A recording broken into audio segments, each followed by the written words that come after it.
आजची आपली रेसिपी आहे मस्त असं चटपटीत स्नॅक्स, मुलांच्या आवडीचं आणि पौष्टिक असं हे स्नॅक्स आहे. कारण हे स्नॅक्स आपण फक्त गव्हाचं पीठ वापरून बनवलं आणि गहू आणि गव्हाचं पीठ आणि बटाट्यापासून हे तयार होणारं स्नॅक्स याआधी नक्कीच तुम्ही बनवलं नसेल तर नक्की बनवून बघा.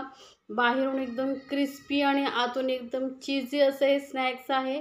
मुलांच्या आवडीचं चीज आहे, त्यामुळे मुलं आवडीने खातील आणि बनवायला सोपं आहे.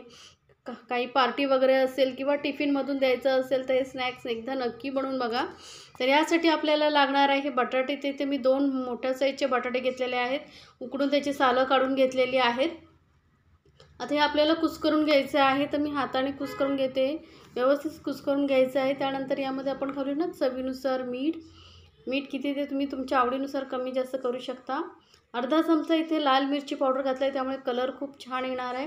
आणि अर्धा चमचा इथे धणे पावडर घातला आहे आणि अर्धा चमचा भाजलेल्या जिऱ्याची पावडर घालायची. मस्त असं चटपटीत फ्लेवर येण्यासाठी आपण यामध्ये घालतो आहे अर्धा चमचा आमचूर पावडर.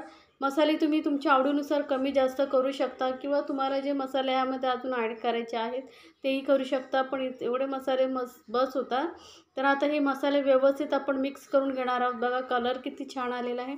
जास्त साहित्य न लागता कमी साहित्यात तयार होतं. तर आपलं आतलं स्टफिंग तयार आहे. त्यानंतर आपण पीठ मळून घेणार आहोत. तर त्यासाठी मी इथे ना 1.5 कप घेतलेलं आहे गव्हाचं पीठ. आपण रेग्युलर जे पोळ्यांसाठी वापरतो ते घ्यायचं आहे. त्यामध्ये चवीनुसार मीठ घालते आणि एक छोटा चमचा तेल घातलेला आहे. आता हे सर्व साहित्य मिक्स करून आपण मस्त असं घट्टसर असा डो बनवून घ्यायचा आहे. तर आता सर्व साहित्य व्यवस्थित मिक्स झालेल्यानंतर आपण यामध्ये थोडंसं पाणी घालून याचं असं गोळा असा मळून घ्यायचा आहे पिठाचा. आणि नॉर्मल पाणी घ्यायचं आहे, कोमट किंवा गरम वगैरे पाणी घ्यायची गरज नाही आहे. आता हे गव्हाच्या पिठापासून तयार होत असल्यामुळे पौष्टिकही आहे. तुम्हाला जर गव्हाच्या पिठापासून नसेल बनवायचं तर मैद्याच्या पिठाचाही वापर करू शकता. मी दाखवलेल्या रेसिपी जर तुम्हाला खरंच आवडत असतील तर चॅनलला लाईक्स, कमेंट्स आणि सबस्क्राईब करायला विसरू नका. सोबतच बेल आयकॉनवरतीही क्लिक करा, म्हणजे माझ्या नवीन रेसिपीची नोटिफिकेशन लगेचच तुमच्यापर्यंत पोहोचेल. रेसिपी बनवायला खूप सोपी आहे. तर आता हे आपलं पीठ मळून झालेलं आहे, तर हे आताच ठेवूया साईडला. याचे आपण 2 पार्ट करून घेणार आहोत, म्हणजे आपल्याला पोळी लाटायला बरी पडेल. तर हे एकदम मोठ्या साईजचा गोळा घ्यायचा, म्हणजे आपल्याला मोठी पोळी लाटता येईल आणि त्यापासून आपण छोट्या छोट्या पुऱ्या करू शकतो. तर इथे मी दोन्ही गोळे आपले व्यवस्थित गोल करून घेतलेले आहेत. आता हे गोळे ठेवले बाजूला आणि आपण हा स्टफिंग घेतलेला आहे, त्याचे आपण छोटे छोटे बॉल बनवून घ्यायचे आहेत. तर अगदी छोट्या लिंबूपेक्षा थोडेसे मोठे असे बॉल बनवून घ्यायचे आहेत. थोडंसं चपटं करून याला पारीसारखा आकार द्यायचा आहे, कारण याच्या आतमध्ये आपण चीज घालणार आहोत. तर इथे मी चीज स्लाईस घेतलेली आहे आतमध्ये स्टफ करण्यासाठी. तुम्ही तुमच्याकडे जे चीज असेल ते चीज क्यूब वगैरे तेही घालू शकता. तर ही चीज स्लाईस छोटी अर्धी मी कट करून घेतलेली आहे. एका स्लाईसचे 2 पीसेस केलेले आहेत. तर असं मस्त असं गोळा करून छोटंसं असं गोळा करून घ्यायचं आहे, कारण आपल्याला हे आतमध्ये स्टफ करायचं आहे. तर या पद्धतीने आणि व्यवस्थित आपण परत याचा गोल असा गोळा बनवून घेणार आहोत. आधीच छोटा गोळा घ्यायचा, कारण याच्यामध्ये चीज घातल्यानंतर परत त्याची साईज मोठी होते ना, त्यामुळे आधीच तुम्ही मोठा गोळा घेऊ नका. तर बघा असा गोल गोळा असा मी करून घेतलेला आहे. आपले हे गोल गोळा तयार झालेला आहे. आणि आता काय करायचं, आपण हा जो पिठाचे 2 पार्ट करून घेतले होते ते एका गोळ्याला सुकं पीठ लावून घ्यायचं आहे आणि याची पातळ अशी पोळी लाटून घ्यायची आपल्याला. एकच मोठी पोळी लाटून घेतली की पटापट होतं काम. जर तुम्हाला असं नसेल करायचं तर मग छोट्या पोळ्या लाटून पुरी लाटून तुम्ही ही स्टफिंग आतमध्ये भरू शकता. तर मी इझी होण्यासाठी ही मोठी एक पोळी लाटून घेते, म्हणजे आपल्याला त्याचे दुसऱ्या कटरने वगैरे आपण याची कटिंग करू शकतो. तर ही बघा मी अशी मोठी पोळी लाटून घेतली आहे थोडी. आणि त्यानंतर वरून लावते कोथिंबीर थोडी जरा जास्त लावायची, यामुळे लूक खूप छान येणार फ्राय केल्यानंतर. आणि वरून थोडेसे सफेद तीळ मी लावणार आहे. याऐवजी तुम्ही चिली फ्लेक्स असतील तुमच्याकडे तेही लावू शकता.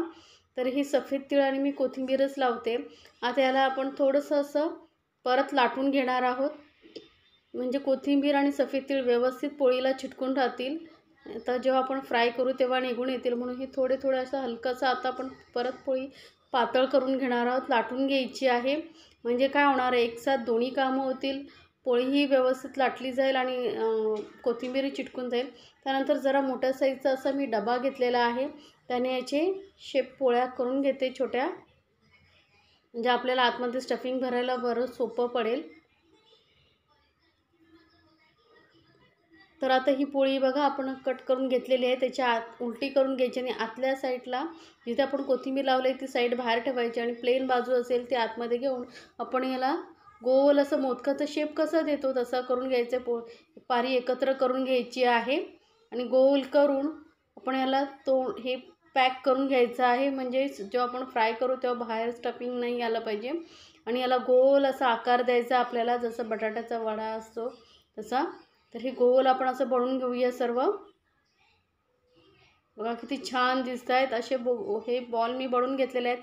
तेलही मस्त तापलेलं आहे. तेल चांगलं तापून घ्यायचं. त्यानंतर एक एक बॉल आपण तेलामध्ये सोडून चांगलं असं मस्त असं फ्राय करून घ्यायचं आहे कुरकुरीत होईपर्यंत. ह्याचा फ्लेम आपल्याला एकदम मिडियमवरती ठेवायचं आणि मिडियम फ्लेमवरती आपण हे फ्राय करून घेणार आहोत. आणि गरम गरम मस्त लागतात. मुलांना तुम्ही टिफिनमधूनही देऊ शकता किंवा घरी पाहुणे वगैरे येणार असतील, काही पार्टी असेल तर असं वेगळं काहीतरी स्नॅक्स बनवायचं असेल तर तुम्ही बनवू शकता. याआधीही माझ्या चॅनलवरती वेगवेगळे स्नॅक्सचे पार्टी स्नॅक्सच्या रेसिपी आहेत, त्याही तुम्ही पाहू शकता. तर असं मस्त सर्व बाजूने थोड्या वेळाने परतून आपण फ्राय करून घ्यायचं आहे. म्हणजे काय होईल, सर्व बाजूने एक समान फ्राय होईल.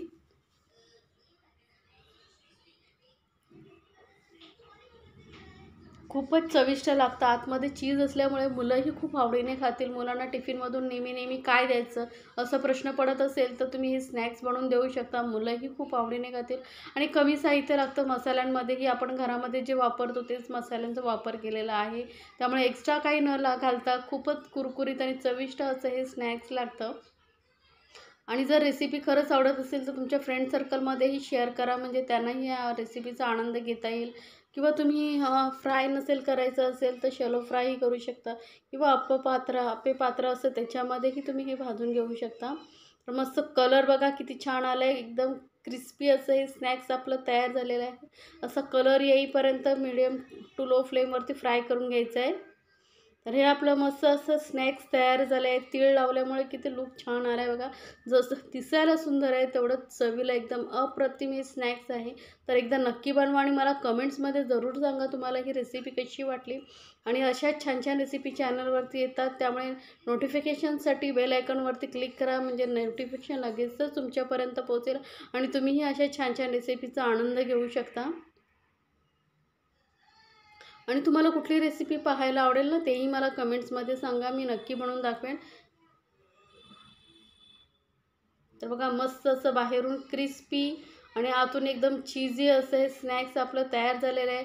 चटणीबरोबर किंवा सॉसबरोबर वगैरे खाऊ शकता तुम्ही. सॉसबरोबरही एकदम अप्रतिम लागतं हे.